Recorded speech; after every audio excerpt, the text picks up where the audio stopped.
Welcome back for more Elden Ring, ladies and gents. Hope you're doing well. My name is Lewis, aka Manyouaman here. So today in this episode, we are going to the Eternal City of Nokron. You saw the title, you know where we're going, and this is an extremely interesting, fantastic place. You know, I didn't know that there was going to be a map underneath the lands between, because when you discover more maps, the lands between just opened up and it's massive. And now you're telling me there's an underground bit?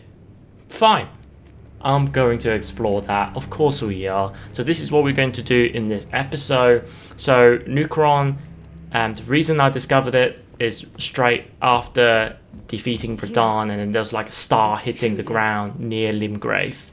So with that being said though, let's firstly check out Tenith. I must thank you. So she is, you know, she's like a queen in this manor, maybe. And will one day rise again. So we just defeated Riker in the last episode, so that's why I'm back in the volcano manor to see what she say, you know.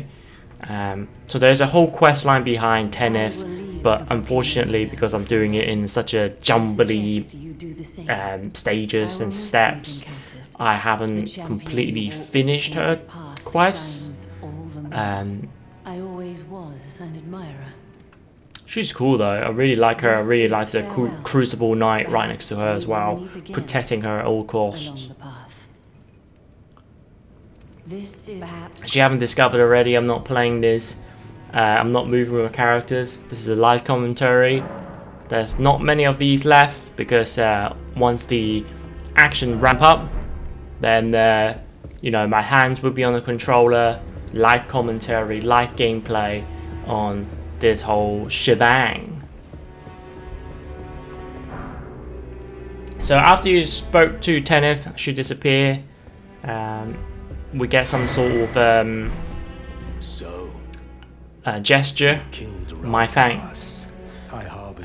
But unfortunately, there is another maiden here that have a quite extensive quest line that seems pretty interesting, and because I completed the volcano manor, I defeated Riker, she disappeared, so that whole quest line is gone. So there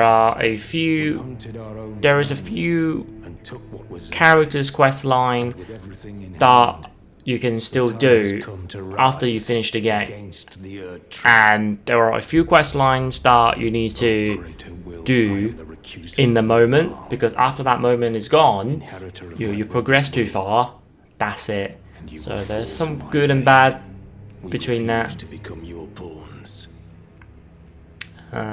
The annoying thing is that I think I know it's Elden Ring, I know it's From Software, but there aren't any sort of like a side quest thing that you can.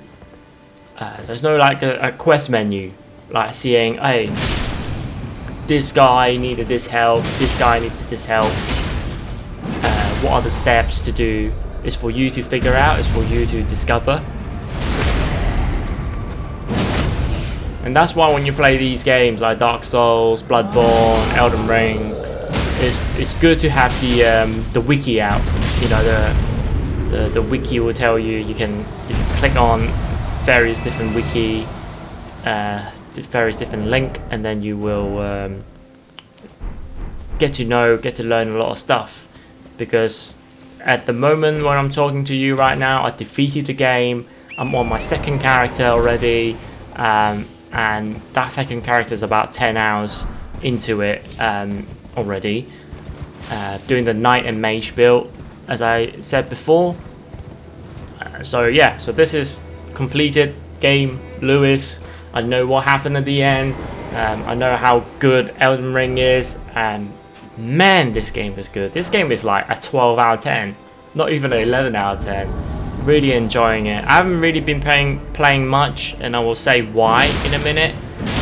But after getting the letter in the volcano manor, another invasion. So there you go. another invaded world. So this is the Rightly the Ido. So the little dagger ain't gonna do me much. That's what he got, but he can inflict Scarlet Rot to me. And he got a massive heavy crossbow that you definitely cannot underestimate the power of crossbow. Look at that, Scarlet Rotted as well.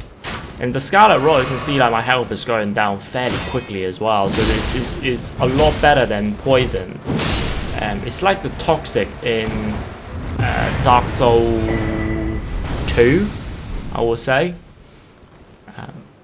But what I got right now, this weapon, is the Godslayer Greatsword that I picked up in the very end of the last episode.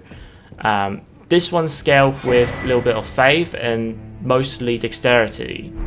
So the reward of the that invasion was a serpent bone katana, serpent bone sword, and I can learn various different action of war here with Benef. So yeah, the serpent bone sword that we just picked up, that will become significant a little bit later on. It's a really good sword, that's all I can say, but I'll wait till you see that. So the Godslayer Greatsword is insane. It does physical damage because it's a colossal sword. It does huge amount of damage, physical damage, and it does a very good fire damage as well.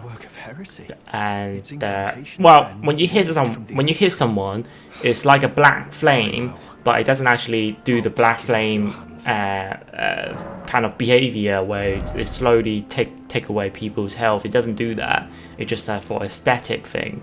But it's really good. This great sword. You saw I defeated the giant, the troll enemy. So easy, so easy. But anyway, going back to the Altui Plateau, finding Conan, and finding Conan on the road because he set up to go find his master, which is the Gold Mask. And along the way, we found where he is. Do you sport with me? Do you sport with me? It can be no other than the Gold Mask himself. Of course. So we are going to see the Gold Mask. He would be close by. Bless the Golden Order and its benevolent rays. The good thing is that this Godslayer Greatsword is dexterity based. You need a bit of strength, but I managed to have that requirement on the attribute. It's really good. This weapon, I ended up being one of the first one to upgrade fully.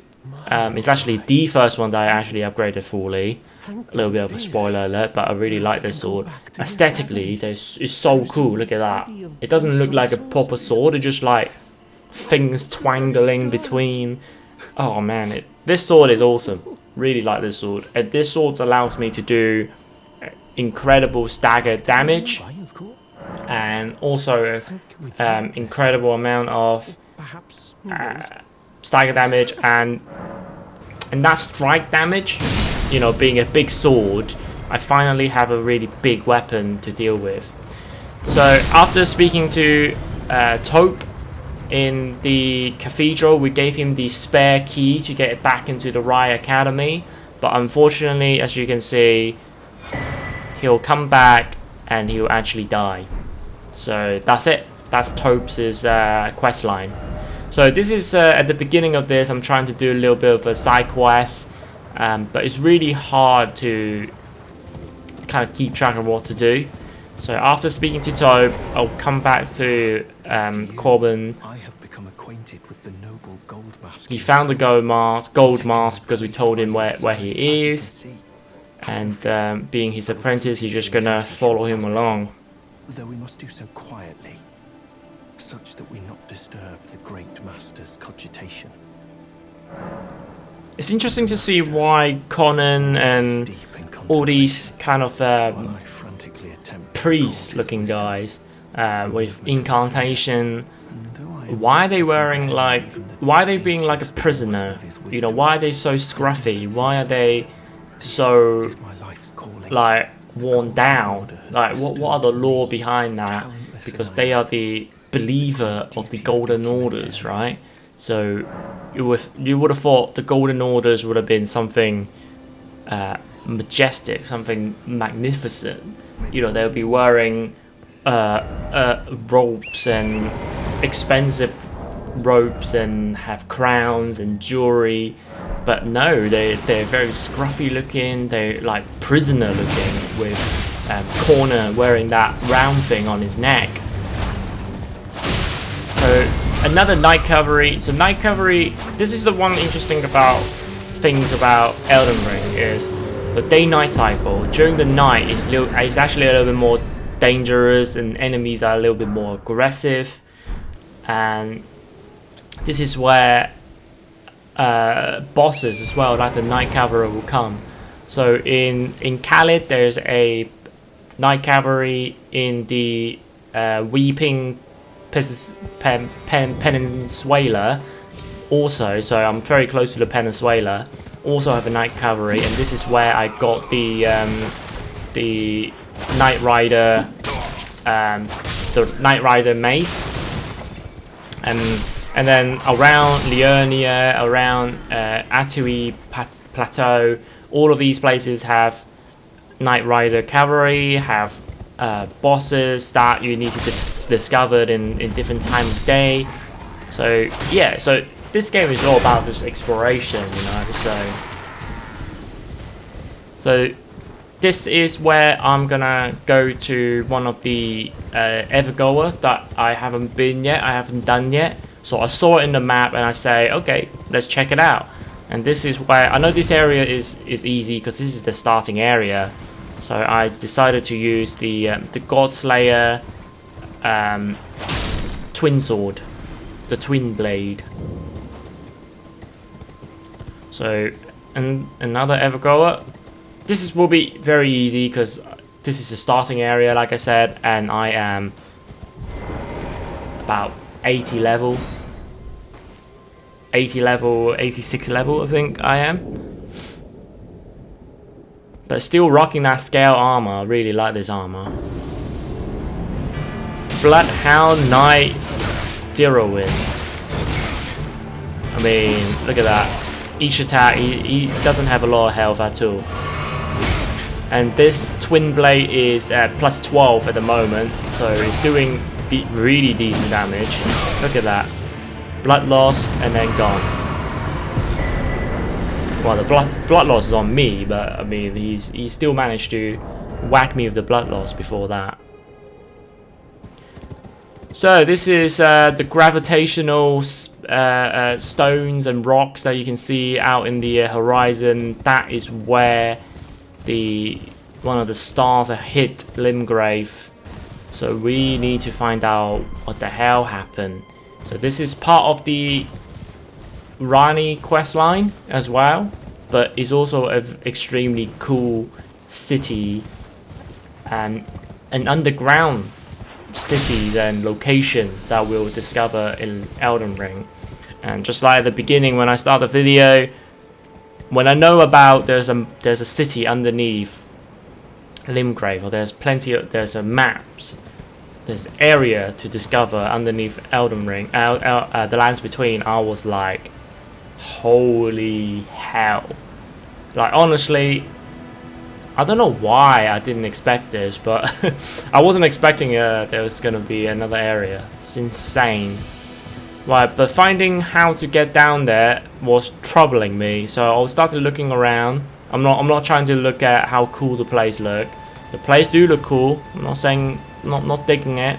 The place looked really cool, but me and Torrent, I'm just like, how the hell do we get to place this? So you can see there's some rock formation that slowly go down, but I was getting a little bit impatient. I was getting a little bit I don't want to ride all the way around, so I started getting impatient and be like, how the hell do I achieve this? And this is where I didn't even jump. I tried to make a shortcut to jump to that rock, but unfortunately I didn't even jump. But what I did see though is messages, so I am on the right track. So after dying and grabbing my soul and all that fun stuff, I almost died there. That was literally on the edge of not glory of death. So after jumping a few stones, looking at the messages once again, messages is fantastic. You get to see these cave and kind of like, ooh, when I saw this, I was like, oh, this is another ruins, another cave. I was not expecting it's going to be another city. Even though, like, Blythe has mentioned a couple times before that it's going to be Nokron, the Eternal City. Yeah, there's a good amount of lore around that. Because I finished the game, I started watching a lot of like Elden Ring videos I have missed, because before I finish the game, I want to first of all complete the game and then watch all these videos back and other YouTubers playthrough and stuff like that, to really enjoy the Elden Ring content, because it's just so good. I don't watch like speedrunners and stuff like that, but I do like to watch videos that give you guide for a very good beginning, a very good start of the game, to make you a little bit OP at the beginning, and then you need to figure out at the end game. So Nokron, the Eternal City. When I step out here, you can see that I stop for a moment because I'm just like, holy moly. And that's insane. I'm just like, okay, this is insane. Bear in mind, I just thought this is a massive dungeon. That's it. I didn't think there's gonna be a complete location. Think carefully. So we are in Nokron. We are in it for the win. So there's this blob enemy fighting at me, firing bolts at me. We fought them before, to be honest. We fought them before in various different Dark Souls games. Well, similar looking creature. Arrow's doing fantastic against them, and I am slightly. I think I am slightly bang on in a very good level. And as you progress this underground location, all these underground location, obviously levels will increase significantly. So yeah. And also, since I'm recording this live commentary, I really hope that my camera after about an hour doesn't freeze again, because that was really annoying for the last couple of times that I did this when I was recording episode 14 and 15. I just keep doing it. So hopefully this is fine.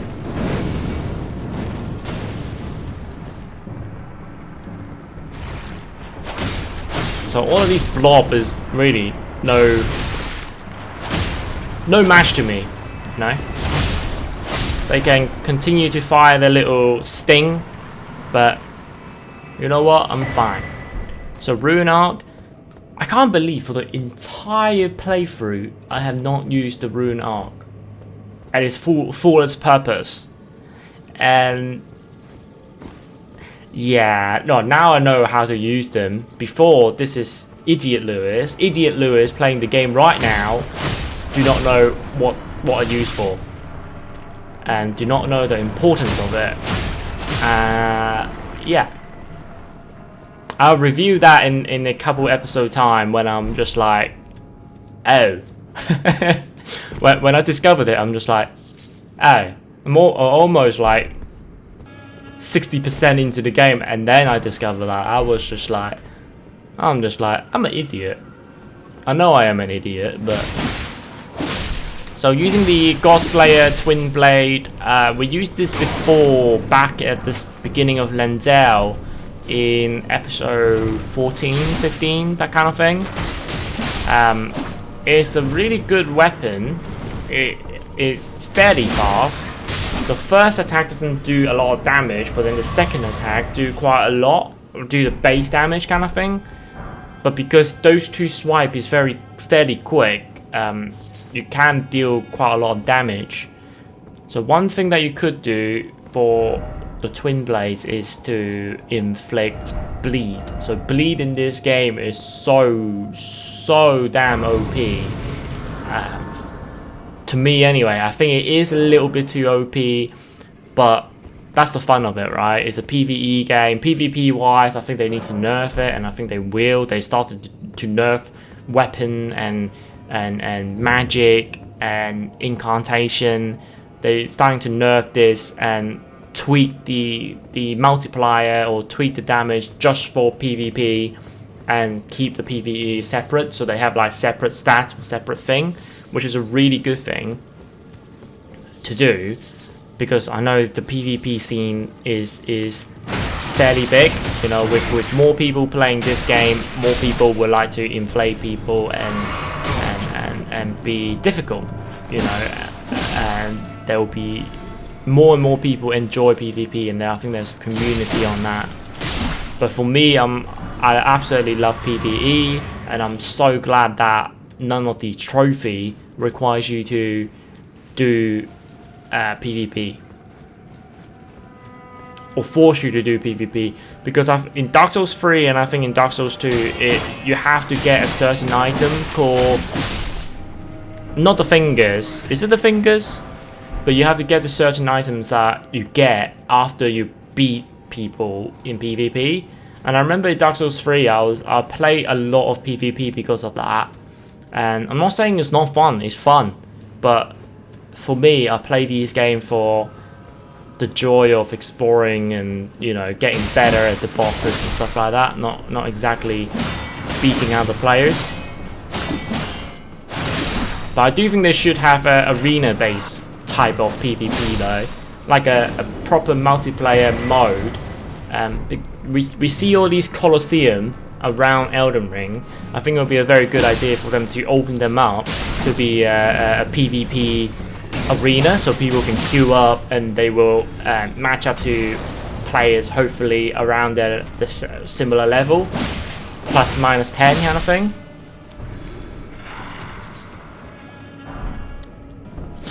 You know, there will need to be a SBMM around it, you know, because otherwise it's just you're level 5 and you're going against people that's level 55, and that's unfair. That's really unfair. So yeah, we're still not in the we're still at the entrance of Neucron City, the Eternal City. So the lava tier is very useful. I'm gonna use that definitely more than a few times eventually. So the lava tier, you go to Radahn, the Full Moon Queen in the Riot Academy Grand Library, and you'll basically reset your level, so you can put it on all on health if you want, or on strength if you want. So basically retool your character however you want. So I got done by a hidden path there. So yeah, so look at this. This is crazy, man. Look at the church. Look at the sky. So this is about the stars. The Eternal City is about the stars, and the one thing about Liurnia, about Riot Academy, about Carian Manor, the royalty there, is about the full moon and the stars. But the stars was been imprisoned by Radahn because of his gravitational magic. Radahn imprisoned the stars, so that's why Liurnia gone into a chaos with the two family fighting each other. You know, the family of the full moon and the family of the stars. There's a whole heap of lore around that, and obviously I'm not explaining it very well. But yeah, it's insane. Like, after watching my video, I would suggest searching around for lore video of Elden Ring, and it makes your eyes open up, it makes your mind open up to how good the story is, you know. Right now, you play these games, there's always a trend. Like you play Dark Souls game or From Software for the first time, you don't know what the hell is going on. You don't know what enemies are there. You don't know what bosses are there. You don't know what the hell happens.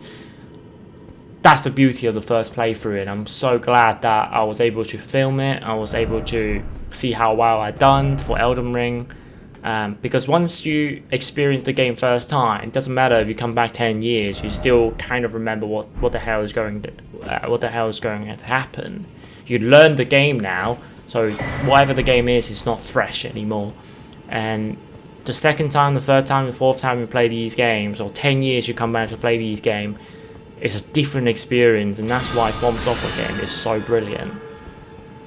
So this is the first time I use the Orders Blade, so it will infuse your weapon with holy damage. So this boss can be very easy, because this is the Mimic tier boss.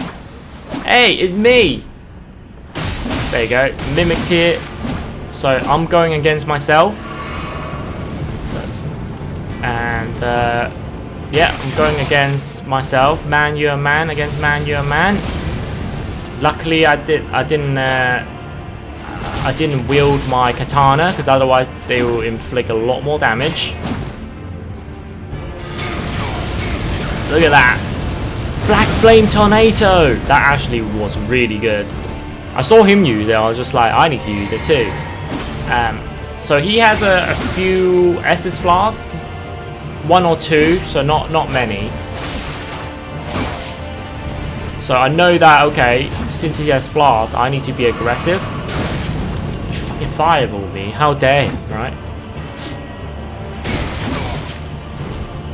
I'm not brilliant at using the twin blade, because their attack is so different between double hand or single hand. It's very different. Look at that, Blood Flame Blade, he infused it on me. Oh, look at that, I'm having a taste of my own medicine. Look at how quickly that, he hit me like twice, and that blood was going up like a quarter. So yeah, so this is where I'm just like, I'm panicking a little bit, because I'm not very good at using the Godslayer twin blade. But I'm just like, you know what, fuck it, this is just me. I can be aggressive. He was being aggressive too. So he has 1 Estus Flask, and then that's it. So in a way, I think that kept it fair. He could easily have 9 of them. That would have been a long fight. But I wouldn't mind doing that though. He uses it. I'm gonna use it as well. That was literally the turning point, using the Black Flame Tornado. I don't know why he tried to use the flame protect me. Was it protect me? Yeah. I don't know why he was using that, but so I defeated the Mimic tier. The Mimic tier. You can get it as a Spirit Ash, and you can call it in boss fight and stuff like that, and literally it's a copy of yourself. So this Mimic tier has been extremely OP in terms of yeah, the prompt is different. The prompt is a little bit bugged out there. So yeah, the Mimic tier has been used by a lot of people for a lot of different purposes, mostly to OP the boss. And to be honest, it's a pretty mid-game item. So, but as of anything, you can, in Elden Ring, you don't need to go through Stormveil Castle at the start. You can go straight into Liurnia, and if you manage to get the 2 medal, you can get to Altua Plateau very quickly as well. So there's a 3 major region, and Khalid, 4 major region that you can go around at the start of your playthrough when you are just level 10 or level 11 or whatever your character picked. and then you can pick up all the important items and stuff like that, the crafting material to upgrade your weapon quickly and stuff like that, all the magic, the incantation that you can pick up, all the bell bearing potentially that you can pick up, but then you just need to avoid majority of the enemy. So there's a bit of a theory as well on all the 3 types of butterfly we pick up: the smoldering butterfly, the nuisance butterfly that we just picked up, and there's also another butterfly that I'm not gonna ruin, but there's like a theory about these butterfly attached to certain characters kind of thing. Not attached, but like sort of give background to those characters. So we are deep into the Neucron City now, after kind of having that Mimic tier fight. That was kind of the introduction of Neucron City, and now we are deep in it now, and there's all these pillars that I can lit up. So once I lit it up, it will eventually unlock a secret room for a boss fight. There are plenty of those to light up across Neucron. Oh, look at that! That was so cool. The Lord of Blood. So unfortunately, that area I didn't record. That final boss in that area is one of the demigod, and I haven't recorded that because that was after I played the game, and then I realized this. Oh shit, there's a boss there. But let's just say this first play series is not going to be the final of. Oh man, I was getting decked by these enemies there.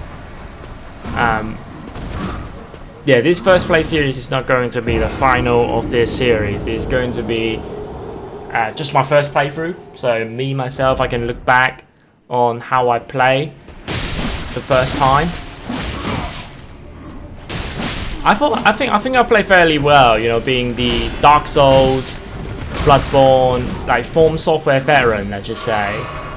I know the mechanics, I know how enemy will react, I know how the game mechanic works majority of the time for From Software. The only thing that deviates quite a lot with the formula was Sekiro. Sekiro deviates quite a lot. It's not the traditional Dark Souls or Bloodborne kind of thing. It has its own kind of mechanics. And that's why Sekiro is pretty damn good. And that's why I hated it at the start, because I keep playing it like a Dark Souls game. But when I went back to it after a couple of years to finish the game, to actually finish the game, I appreciate it differently, because I appreciate it as its own game. It has its own mechanic, and I can't rush it. I need to time my parry, I need to time my dodge.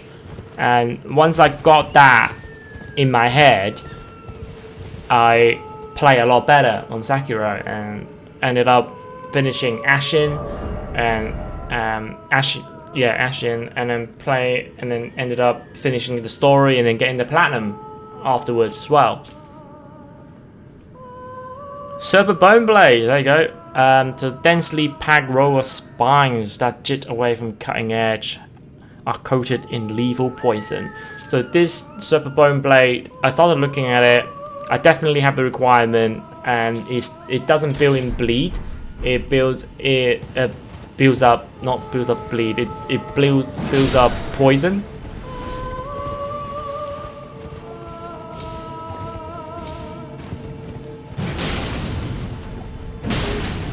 So the God Slayer Greatsword is great, fantastic against these I don't know what they call these big horn enemy. But the problem is that on the horseback, the swing isn't very quick, which is fair enough because it's a colossal sword. And one thing I like about the God Slayer Greatsword as well is you can see that when I'm charging up my heavy attack, sometimes I get enough poise. It improves my poise, so then I don't get staggered, and then I can just, you know, hit him, poise it through, and still manage to hit the enemy. It's really good. I really enjoy this Godslayer Greatsword. But yeah, back to the Serpent Bone Blade. I think in the next episode, or in a couple of episode time, you will see me starting to use it, because you just saw me on the menu looking at the Serpent Bone Blade and starting to get interest. Because when I picked it up in the Volcano Manor, I didn't realize it was a katana, and I just started to play through the game. But then I was looking through the menu and just like, oh, Super Bone Blade is a katana, interesting. And yeah, it built up poison instead of bleed. Unfortunately, it doesn't build up Scarlet Rot. I'll rather it build up Scarlet Rot, because poison is, in the heat of the battle, it doesn't take away that much health. Compared to Frostbite, compared to bleed, the poison is just not. It's not it. It just doesn't do that much damage. So we face against these Guardian Dog before in the Raya Academy, and potentially this is where they came from, where that dog came from originally, maybe, because this area had connection with the Raya Academy and the Carrion Manor, so that's probably why one of the wolf came to protect the Raya Academy, because you can see that they're using the same magic as the Academy. So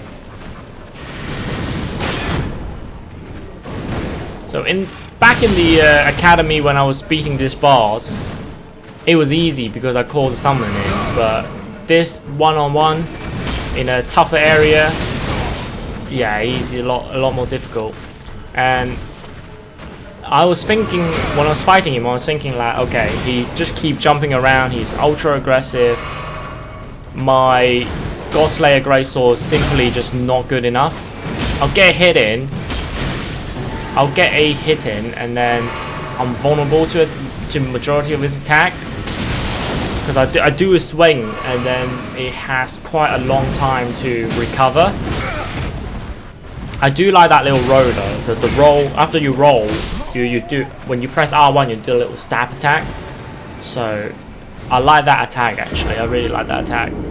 So I almost got him, but yeah, I went a little bit too rushed there, and you can see that I used my change back to my Uchihatana with the Blood Flame Blade, and he doesn't stand a chance. Let's just say that I'm quicker now. I do a lot more damage. This is where my katana at the moment is like plus 17, I think it was, plus 17, plus 18 kind of thing. So my Uchihatana is really good. I just love how the fact that, you know, I bought this katana to the end game, because I was so comfortable in using this. I was so comfortable in using this weapon that I just brought it to the end game. But I mean, throughout the playthrough, you saw me using various different weapons, and that's what I'm really happy with as well. I'm just a lot of people tend to just, you know, I'm comfortable with this weapon. This weapon is really good. I'm just gonna keep using it to the end game. But I experimented, and you will see me in different situations. I switched to a different weapon to have an edge on that boss or on that enemy, on that fight, and that's what I do. You know, I have the bow and arrow as well. So from the beginning, I figured out what my build is going to be like: dexterity with a little bit incantation. And the one good thing about Elden Ring is that there's a lot of incantation and magic to buff your buff yourself. And because those things I can buff myself, is actually, yeah, it make it really worthwhile to not just put everything into dexterity or strength or anything like that. Put a little bit on faith, put a little bit in arcane, so then you can use those buff. Because I gotta say, the buff is really good in this game. even just the weapon buff, you know, the Bloodflame Blade, the Holy Order, it works. Talking about the Order's Blade, I just remembered that last time, in the last episode, I started using it against those Adapter Virgin. So you can see that I'm struggling to use my Godslayer Greatsword in this scenario because it was just getting a little bit difficult because it swings so slow compared to the katana that I usually do. It's a little bit getting used to, but definitely one of my favorite weapons in Elden Ring, the Godslayer Greatsword.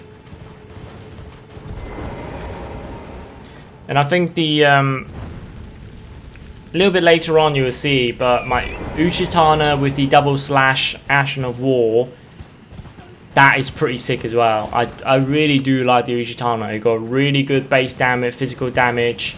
You can infuse it, you can tune it however you want, and it still be a very viable sword. It's dexterity based, but it doesn't ask you for that much dexterity. I think dexterity 16 is the base that you need to do. Is it 16 or 14? Is the attribute that you need to wield the katana, which is not a lot. And you can definitely put any Ashen of War, and it will be fantastic. So yeah, definitely a weapon that I love. And I'm not afraid to do another. I'm not afraid to do another Elden Ring run just using the Uchihatana, but infuse it with different, like maybe a magic or stuff like that. I just missed. I just missed that step. I remember I was just disappointed with myself, let's just say, missing that jump. Very traditional Form Software trap, you know.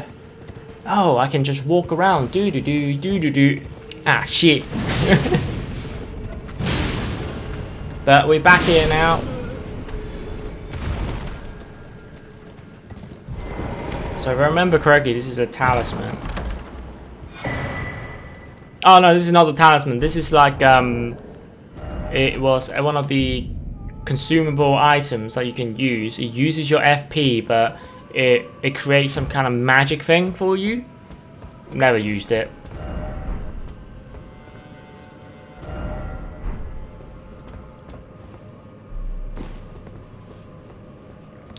So when people say there's precious items ahead, I need to go search for it. The Knight's Sacred Ground. But yeah, it's awesome, man. It's awesome. Neucron City, you know, keeping majority of the gameplay intact, or majority of exploration that I'm doing right now, keeping majority of the footage in. Awesome place. It's probably a place that I could have done a live commentary on, but like I said at the beginning, I didn't know this place would be this big. I just thought it's literally like a dungeon, but it really isn't. It's a lot more than that. A lot more than that. Jump. Fantastic addition to the jump button. It just what's From Software learned from like different Celestial Druid. So Celestial Druid, you go back to the Church of Vows, and you use it on the statue to clean your sin, because like sometimes we accidentally hit an NPC or make them angry or whatnot. You can use that Celestial Druid in the Church of Vow to get rid of that sin, get rid of that anger from the NPC. So Silver tier is not as good as the Mimic tier, so it will give you this kind of character looking enemy. but they're not very good, as you just saw. You know, they're no match to my Godslayer Greatsword. So yeah, at the beginning when I was panning out to have a look at the Neucron City, you see that statue. I was right there. Yeah, that's why I'm just like, where was I looking at? I was literally right there. So I making my way to that statue. It's pretty damn cool. And this is what you do. You know, you just pan around and see the area in Elden Ring, in any of the From Software game, and then later on you're like, oh, I'm here. how the hell did I make it there? Just the way that they design the map, how they connect to each place is just like each alleyway. Oh mate, it's good. It's really good.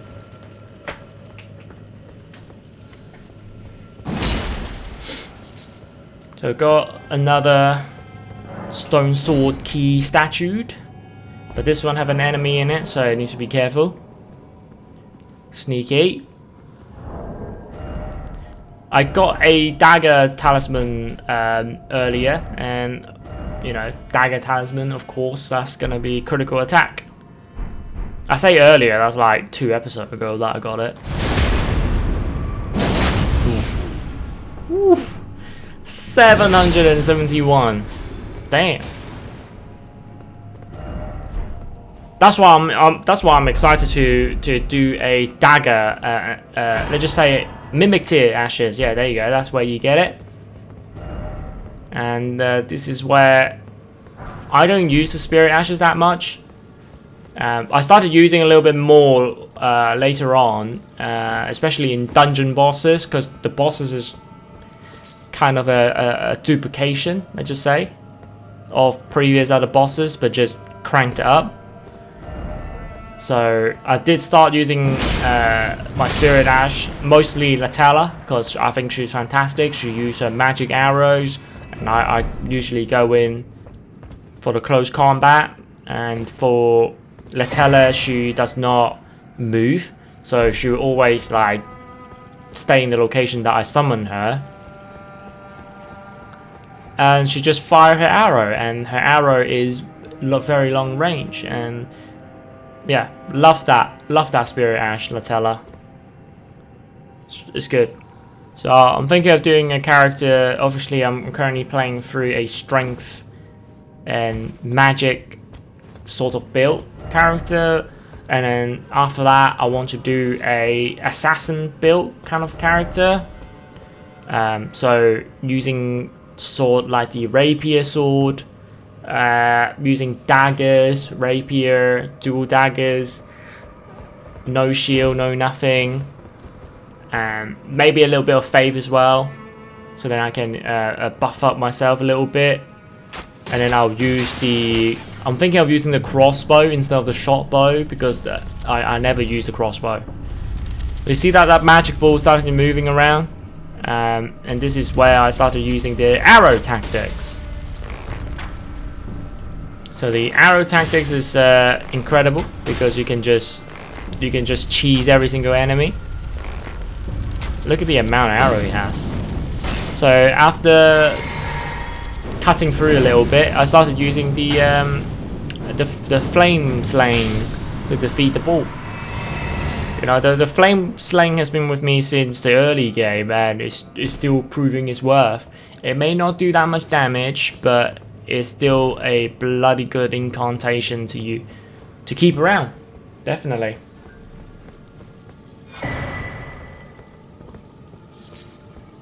So got another lava tier there from the magical ball that moved on his own.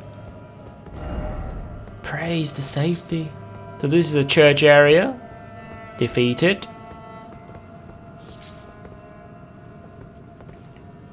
I mean, this place looked absolutely incredible. Yeah, this place looks absolutely incredible. So that's first off left. Yep, first off left indeed. There's Side of Grace.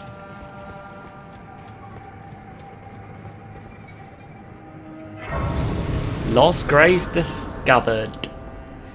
So there you go. So we came down here, and we were on one of the on the ledge of one of the beams. But before we go through to that statue and whatnot, I want to travel back and I want to look around the woods area a little bit more. And I discovered this place that I can drop down. Very cheeky. Very cheeky. Another area that you wouldn't know that you can go to if you don't explore around. I know it sounds stupid, but some people feel like they run around and they just keep progressing the game. Like they might not turn around and walk around the game. So that's why I don't do live commentary on exploration and stuff like this, because it's literally just like I don't know what's gonna happen. I don't know if the next one is gonna be good or it's gonna be bad. So the Great Ocular Bubble. So after hitting these guys a few times, I'm just like, okay, they obviously, they're not tough, but they can be quite strong. And after seeing that they only give me about 300 ruins, I'm just like, I'll sod it. If I have like a wide area damage magic or incantation or Ash in the War, then maybe that's worth it. You can get quite a lot of souls very quickly, because that's what people do nowadays, is they use some very OP incantation or magic or Ash of War to farm ruins very quickly. Nothing wrong with that. Nothing wrong with farming a bit of ruins, you know. I didn't really do farming ruins that much, actually.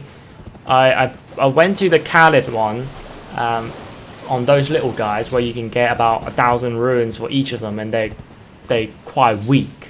They hit hard, but as long as you avoid getting hit, they're actually very. They got very low health, very low defense, and they are stagger quite easy. And that farming area was, I did that towards the very early game. Farming ruins, I say for leveling up, maybe I did it a couple of times. But for like upgrading weapons and stuff like that, trying to use different weapons, I definitely binned that and did that quite a lot. And I used that place as like my weapon trial testing area as well. So every time I'm using a new weapon, I tend to go back to that Khalid area and try to defeat a few of those little guys. Those evangelists? Are they called evangelists? Something like that. Tri-legs in short. Praise the left. So we got another Dragon Slayer dude over here. A Dragonkin soldier here. Very different to Dragon Slayer. Opposite, in fact. So yeah, it's not very hard, because I'm hitting his ankle, hitting his knees on my horseback, and I was doing quite a significant amount of damage. But what I didn't do is to get out of that stun lock. So 43,000 soul, I'm just like, mate, I need to grab that souls back, or ruins back. I'm doing 397 damage. That's really good, look. That's about a quarter of his health gone already. So yeah, being on the horseback, I realized, okay, maybe the horseback is not a good idea. So I started fighting him face to face, but his attack hits extremely hard. And I don't know why I didn't have my shield up. Try to go underneath him, try to get that legs area, and try to get under his belly. You know, very typical strategy against these enemies. Just get underneath them and hit his underneath, hit his legs. It's very samey in terms of a strategy, but the boss did a good job avoiding that and trying to push me out of that. So like AoE attack and all sorts. But luckily my Godslayer Greatsword does have a very high reach, very long reach. So I was doing 397 on the horseback, I'm doing 303 on the ground, which is not bad. So he's gone into another state. He's more aggressive. You can see, you saw that earlier. He roared. So that just means that he's going to be a little bit more aggressive. But it doesn't matter to me. It doesn't change too much. It's not another health bar, so it's not like all of a sudden he gain like, I don't know, fire ability, or he can shoot magic. Then that would be a little bit more scary. Yeah, he definitely hit hard though. Every hit he hit me, I need to drink.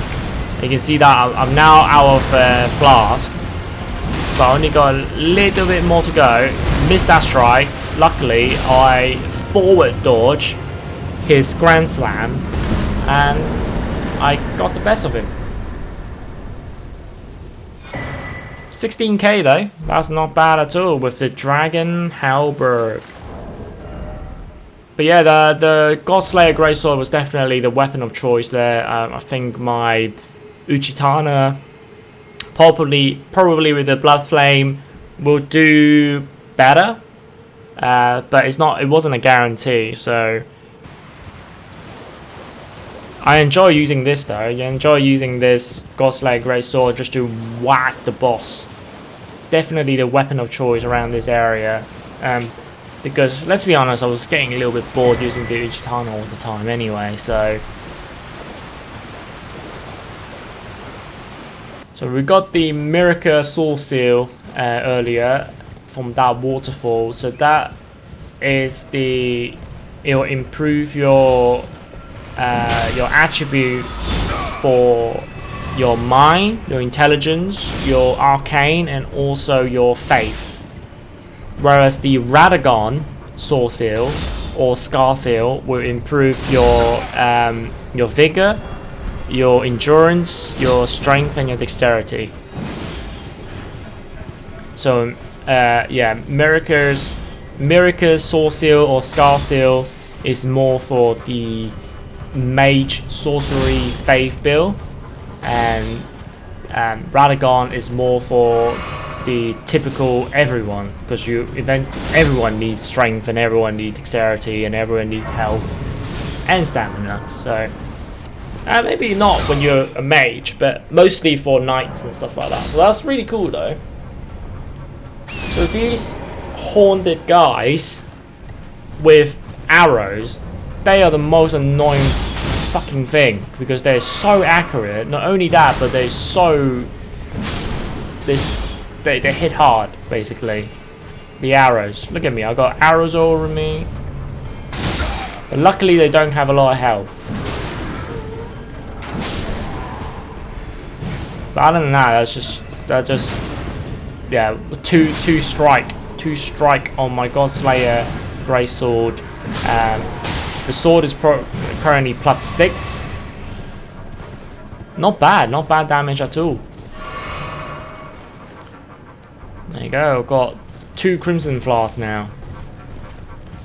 So unfair, man, the damage they do. The armor that I'm wearing is probably not the best armor, the scale armor. I should have moved on to a better, heavier armor all around. But, you know, it is what it is. Just need to do better to dodge around. Night Ahead. It's cool though. It's a really cool place.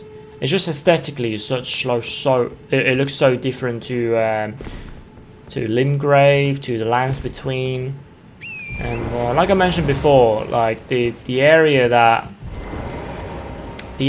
you go to, the different region you go to is different aesthetic, and that just makes it so much better, so much more different, because you go to different places and you're just like you can distinctly identify where you are, and that is so important.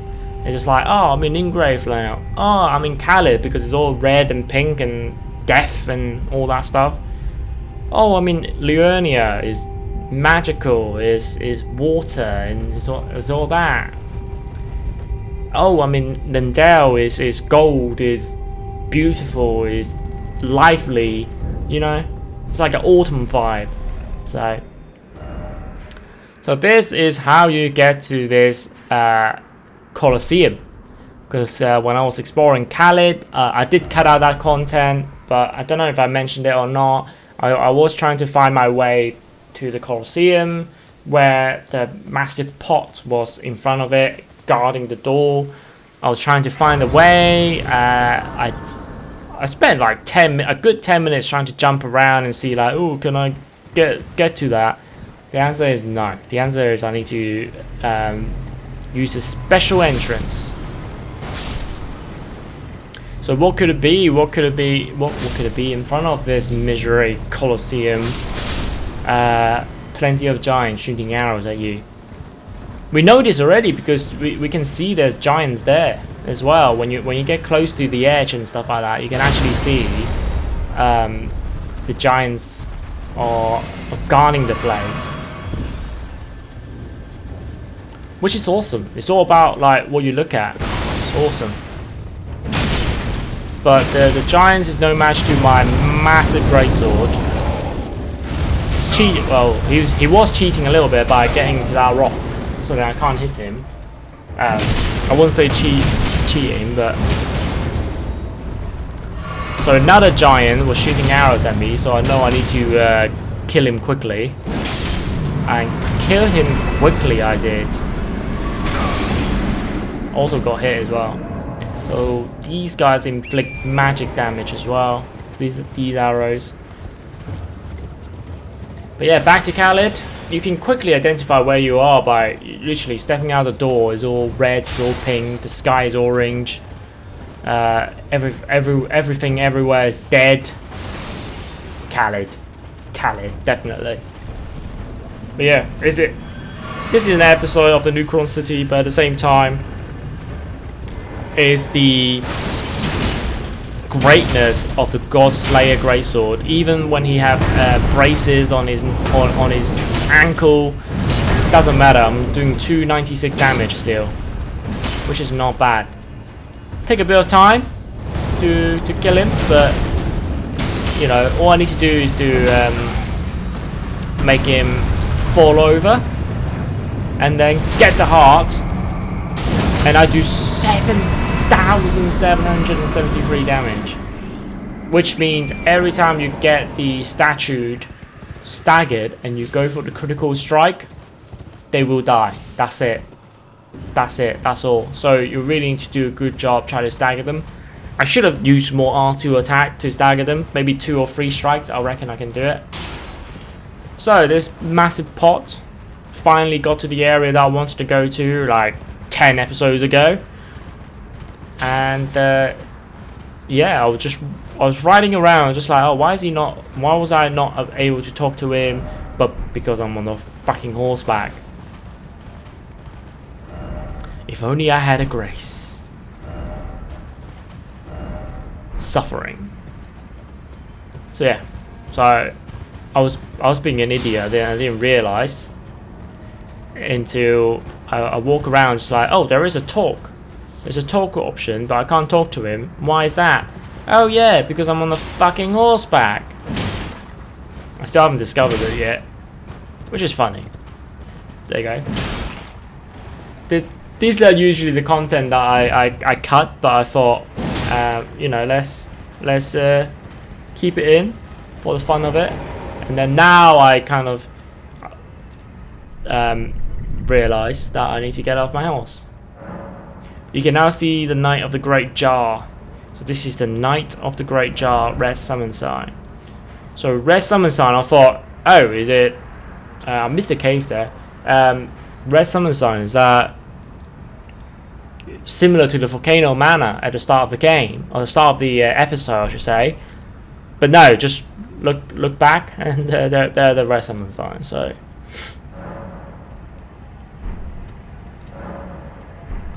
which one looks easier? That's what I'm just like, which one looks easier? Maybe the dude with the katana. He looks easy. No. But yeah, that's fun though. Against, I know it's only AI character versus character, but still. Look at that! Look at that! Oh, my God Slayer Greatsword is doing damage. Ooh, so the katana that he has is the Moonveil katana that you could get on one of the magma in a dungeon. So you can see how much damage it's done to me, because my magic defense isn't really that good, and I was on the attack as well. So avoiding that, I came to one of the caves that I haven't finished. So you can see that I upgraded to use a different scale armor. So you know the on the map I tagged another mining cave. This is literally the mining cave. So it's actually, I believe it's this magma that I get the Moonveil katana, I believe. I didn't need to use the Black Rider mace or the Black Rider flail. I could have easily used the katana, but because I was, you know, clearing the area, I was using the flail, so I thought, you know, this boss might be useful using the flail.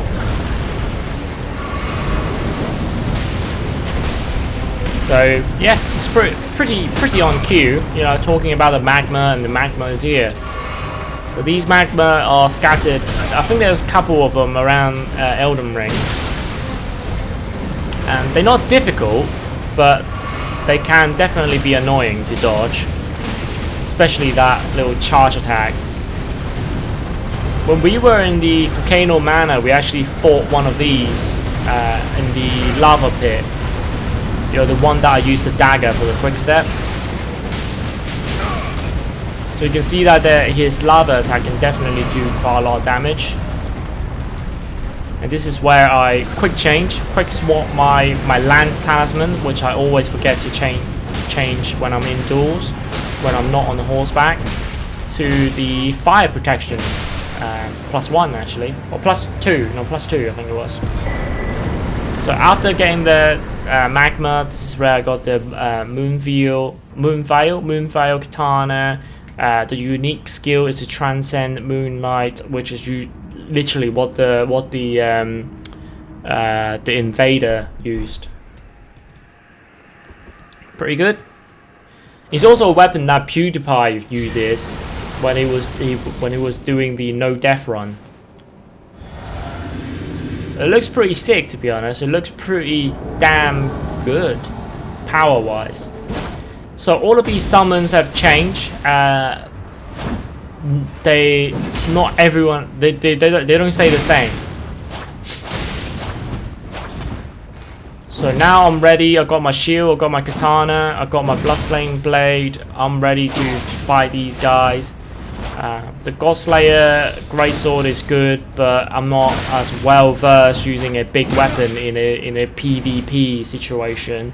So for him, he got a Greatsword, and he hit fairly hard, but not as hard as he thinks he does. I got decent amount of physical defense, you know, and partly because I drunk my Wondrous Psychic, which improves my defense across the board. So the magic defense, flame defense, lightning defense, and all that stuff. So bring in my ultimate finisher, which is the overhead attack. That attack is insane. But like I said, once you put the double slash on the katana, it is magnificent, because you can deal so much damage so quickly, and the more hit that you do, doesn't matter damage, the more bleed or poison or build up that you can cause to the enemy. There you go. The duelist. So this guy is very reminiscent to the invader. She almost got me. It's very reminiscent to the invader that invaded us in the round table.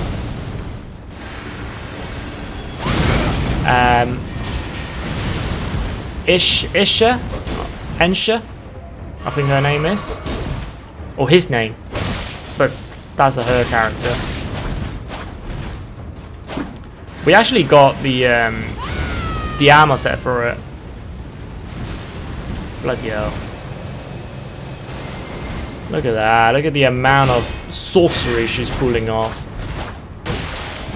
Good dodges around that though. But again, Ash of War. Done. That's cool. I really love this Ushitana, man. I just love the katanas in general. So having the ability to start with a katana at the beginning of the game with a bow. Thank you, thank you, thank you, thank you, Miyazaki. So yeah, considering that on my second and third episode where I was really struggling, dying a lot, to getting good at the game and getting used to the game, I really love that. So he is wearing the Radahn armor, and also I think he got the claymore. So the claymore double sword and the brass shield. Obviously, we come to know about that brass shield, but he is no match to my katana with the blood flame blade, mate. Like literally nothing. So you get rewarded with the Great Jar Arsenal, which significantly increases your equipment load. So if you're on a heavy build, that's fantastic. So from 73 to 86, so extra 13 kilo that you can wear, which is insane. So after that little sidetrack, I would say, back to Neucron, the Eternal City, and upgrading the talisman as well. So sometimes I did.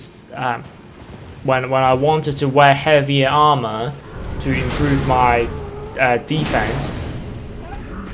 So this is a scaled armor, but then there's another scaled armor that I can wear that significantly improves all the defense and stuff like that.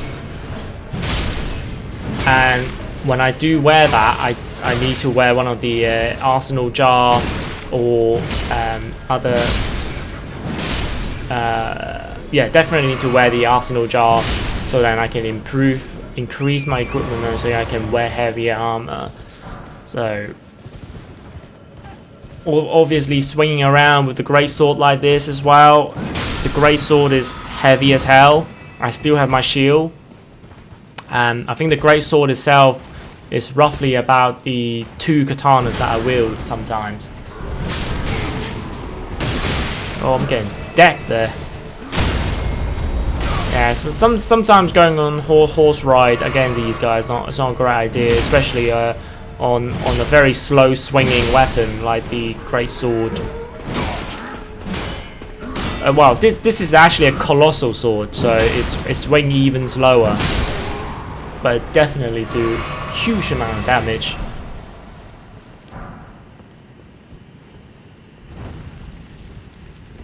So we're still lighting up these pillars. So they will grant me secret passage to stuff. So why not? It's kind of obvious though that I needed to light all of those up and then the secret will reveal. So that's why I kept doing it. But there's still a lot of like, after I ended the game, after I finished the game, went through all the ending, etc. I straight away went to the wiki, started watching a lot of video, and just discovered a lot of secret that I didn't know before. Some of them are just mechanics that I just didn't realize, right? It's very cool. Like, for example, I never done one single lightning attack. I never done a lightning attack, but when you are fighting places that have water, or when it is raining, your lightning defense will drop because it's raining. You're more likely to, you know, get hit by lightning, but also your lightning attack will do extra damage as well. So that's like one little mechanics that it makes sense, but I didn't realize, and that was really cool.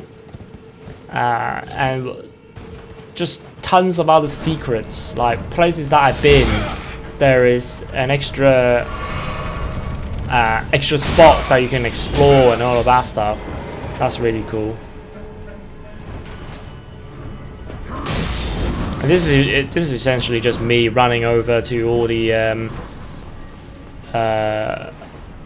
stuff and lighting all of the pillars. And you just saw the little prompt there saying that the power of the horn, something like that, is now open. So I'm like, cool. So yeah, I cut out a lot of exploration around this area, but it's pretty generic, just grabbing materials and stuff like that, apart from this map. So now I actually have a map. So before I have no maps at all, and now I know exactly where I'm going. So this is the first time getting the map, first time seeing what the map looks like, and this is the map of the Neucron City. But because I lit up all the pillars, so now I can go to this place, because otherwise it's been blocked by magic. Look at that, that's really cool. That's really cool. So, Hollowhorn Grounds. I know this is a boss battle. I know this is a boss battle. You know, coming here, a dead-looking animal, dead-looking stag. I'm just like, okay, this is gonna transfer me to the boss room. So, transferring me to the boss room indeed. So, Statue of America there as well. So I'm just like, okay, yeah, definitely 100%. Drink, drink, drink. I can't use the Bloodflame Blade on the Godslayer Greatsword because it is already fire infused. So this is where I call Natella. Natella, the Urbinoric. Look at her, she's doing mad damage.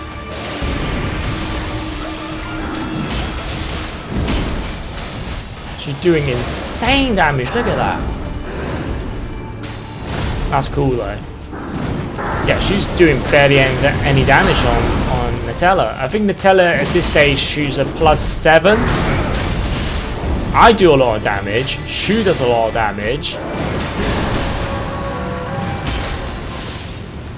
It's just an easy boss. Just an easy boss. Not only an easy boss, but got a trophy out of it. So, but I feel like definitely Natella did like half the health point, and I have what? How many swing? 5 swing in total, and was dead.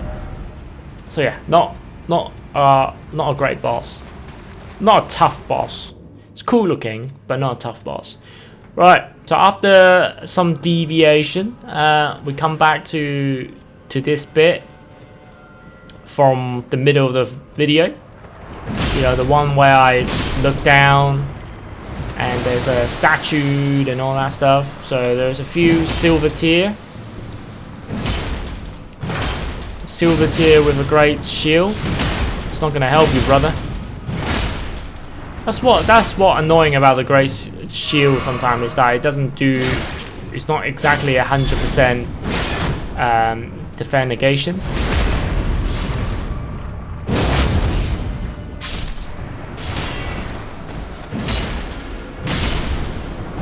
Nice. So more Celestial Drew. I haven't pissed off any NPC yet, so any NPC that I piss off I tend to kill, so I haven't had a chance to use it. But these silver tiers really, they're not that good. They're not that good. And I'm pretty sure you can get the silver tier spirit ashes as well, so a bit of a lesser tier for compared to the mimic tier.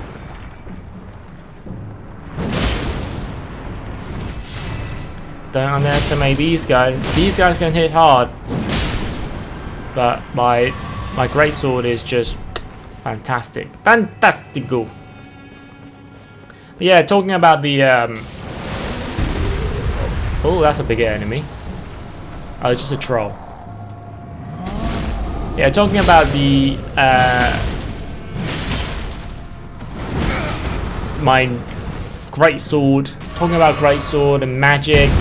So my other character is a strength and magic build. You know, I've got about 10 hours on it at the moment. I think maybe 8 to 10 hours, and it's been really good. Magic is really OP.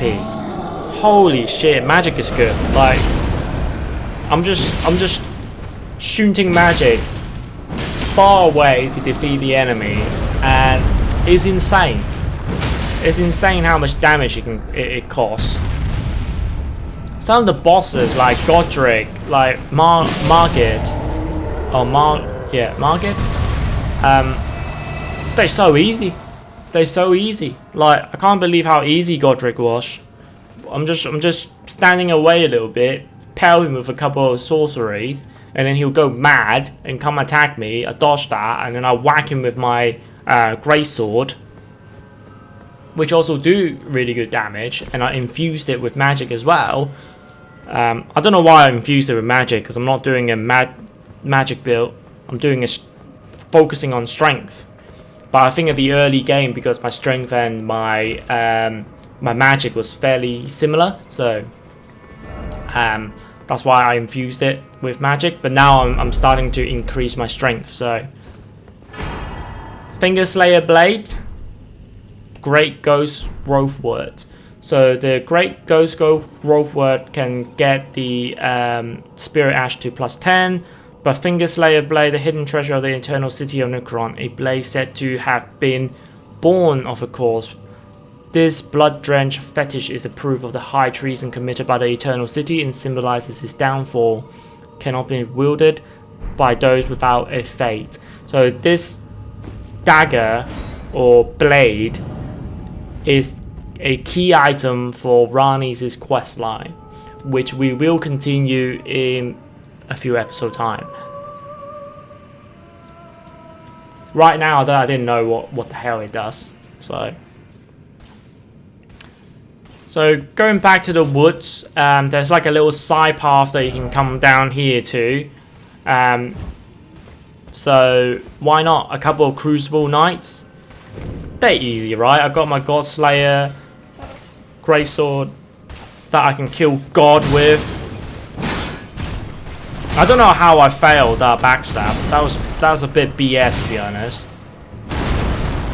He even did the animation to backstab it, but I think because he literally just stepped on a slight elevation, that's why I didn't connect. Whatever it is, it was a bit bullshit. But yeah, these Crucible Knights, they reminds me a lot on the Black Knights in Dark Souls, the original Dark Souls, because they were very hard. All of them were very hard to defeat. The bang. It's always that quick first swing and then the second swing that got me. It's always the second swing. If you don't tap your dodge button twice on that attack, you're dead. You kind of need to panic roll a little bit. So that Crucible Knight was a little bit too tough.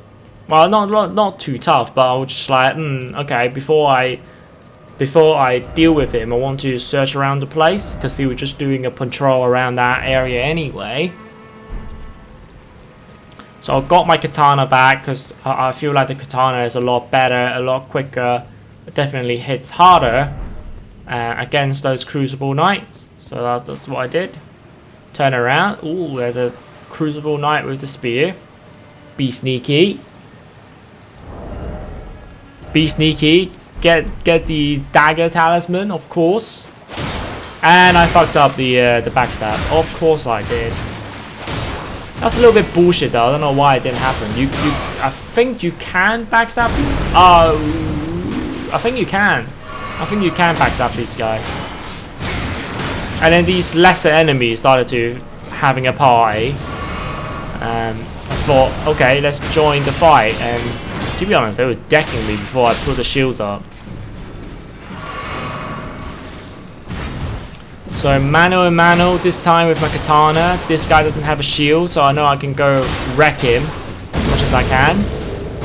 And it gone to his holy golden order looking stance, and there was no match. It was the Sombering Smithing Stone level 6. These guys who attacked me earlier, give them a backstab, give them hell. So yeah, the power of the katana. It's pretty damn good.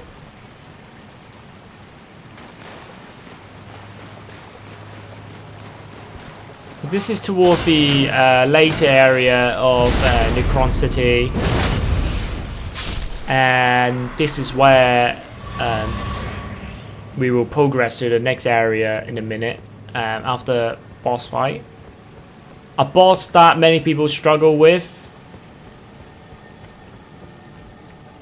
So another of those bugs. This time you will have a incantation. Order healing. So there are different bugs with different colors that you can kind of see. So the one with kind of white colors, you know, is Ash of War. The ones with kind of yellow, not gold, but yellowy, reddy kind of stone color. That's for health, and then the blue one is for the cerulean, for the focus point. So this is another character that I kind of fucked up the side quests, majority of it, but it does allow you to finish it off, kind of. Not his, yeah, kind of, yeah. But it's a side quest that I just played offline. I didn't record it. It was towards the end of the game, when I was discovering all of these secrets and side quests. I don't think I'll bother doing a side quest episode because it just, some of them are not very that interesting, and the progress that you need to play them, the order that you need to play them is a little bit jumpy most of the time.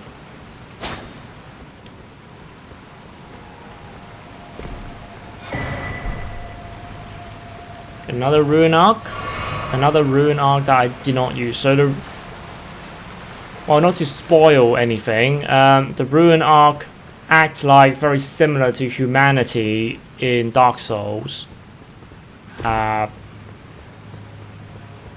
all I'm gonna say. It acts very similar, but it has a secret effects.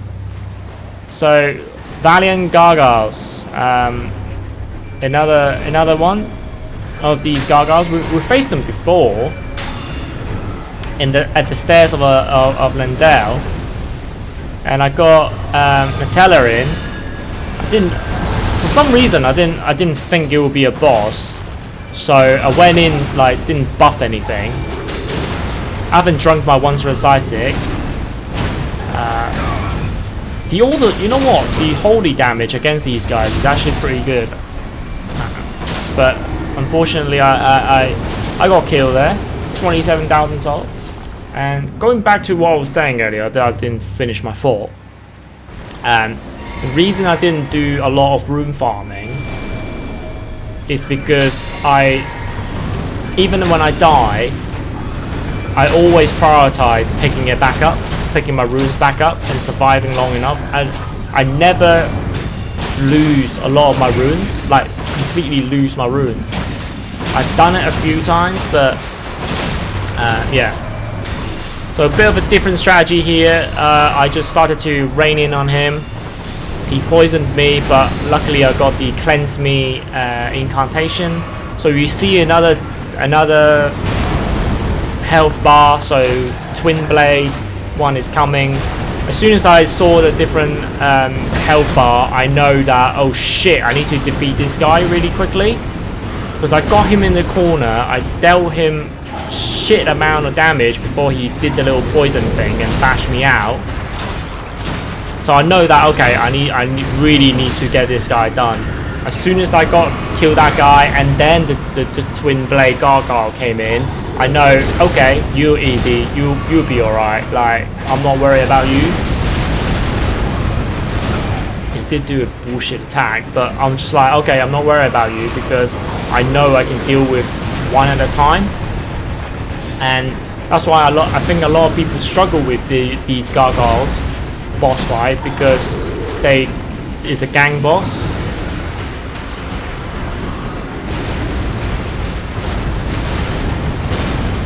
It's a gang boss, and because both of them are actually really aggressive, and if you didn't kill the first one quick enough, the second one will come and you just instantly gonna get gang and get in like really bad disadvantage against them. Because one will finish his attack after you're dodging, and then you don't have long enough stamina, or you didn't recover, and then the other will like bash you with a fucking greatsword or whatever.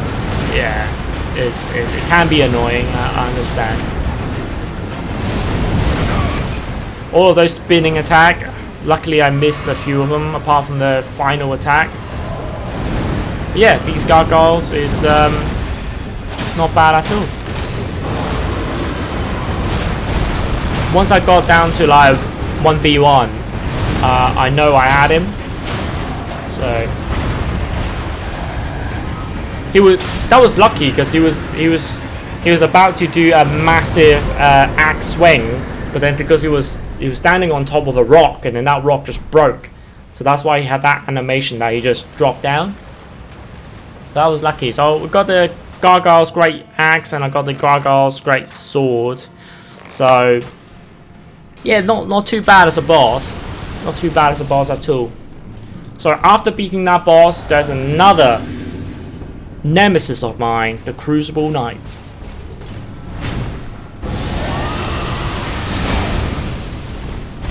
I try to use the dragon fire, dragon power that I got during my exploration adventure.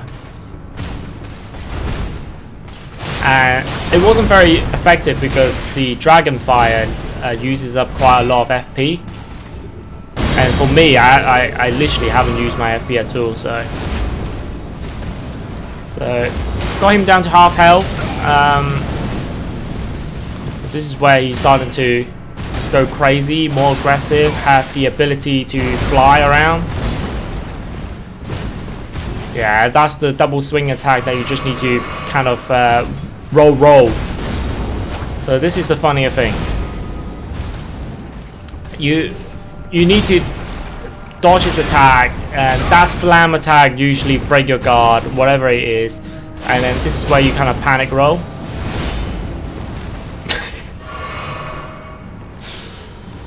Yes, ladies and gentlemen, he did do the wing attack, and he flew himself off the cliff, and I was laughing so hard when he did that, because to be honest, it was such an even fight. But he decided to give up his life. He wishes me well, and he just used his wing attack, flew out the window and throughout the doorway, and that was it. So I was laughing so hard for like 2 minutes straight. It was funny. It was very funny when it happened. It's just a shame that, you know, obviously I didn't catch the live reaction there, but it just, mate, I would have had him anyway. So back to the boss room of the Gargoyles. You can go into these coffin. That's the word. You can go into these coffin, and then it will transfer you to another place, another arena of the underground of Limgrave. Limgrave, the lands between.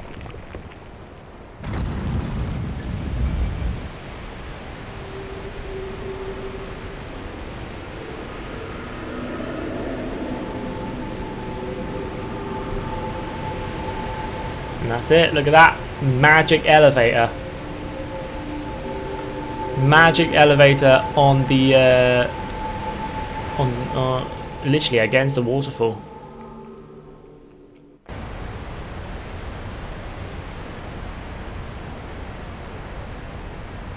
When we got on top, it's all broken, and our characters is like, what's going on? Hello. Oh, that's cool. A little, you know, samurai visor kind of blocking your eyes.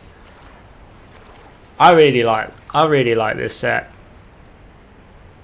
But then I upgraded to another better scaled armor a little bit afterwards with a better cape, better armor overall. So we're in the Deep Root Death. Deep Root Death, ladies and gents. And after all that valiant effort of going through Neucron, we got some plenty actually. You can see the difference there. We got plenty of items, key items as well. We got plenty of areas that we haven't discovered, like the one that I'm circling right now.